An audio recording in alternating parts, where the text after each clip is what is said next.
ভারতীয় অর্থনীতির প্রাথমিক ক্ষেত্রগুলির নাম লেখো।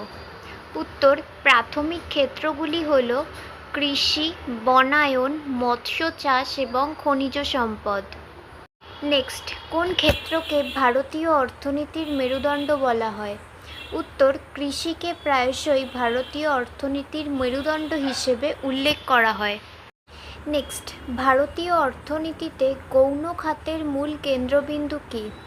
উত্তর: গৌণ ক্ষেত্রটি মূলত উৎপাদন ও শিল্প কাজকর্মের সাথে সম্পর্কিত। নেক্সট, উচ্চশিক্ষা ক্ষেত্রের কিছু গুরুত্বপূর্ণ শিল্পের কথা উল্লেখ করো। উত্তর: উচ্চশিক্ষা খাতের শিল্পগুলির মধ্যে রয়েছে স্বাস্থ্যসেবা, শিক্ষা, পর্যটন এবং তথ্য প্রযুক্তি পরিষেবা। নেক্সট, ভারতীয় অর্থনীতিতে এলপিজি সংস্কারগুলি কী কী?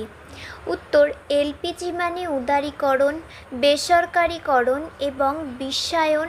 1990-এর দশকে ভারতে অর্থনৈতিক সংস্কারের একটি set. Next and final question: 1991 সালের অর্থনৈতিক সংস্কারের সময় ভারতের অর্থমন্ত্রী কে ছিলেন? উত্তর: ডক্টর মনমোহন সিং সেই সময়কালে ভারতের অর্থমন্ত্রী হিসেবে দায়িত্ব পালন করেছিলেন।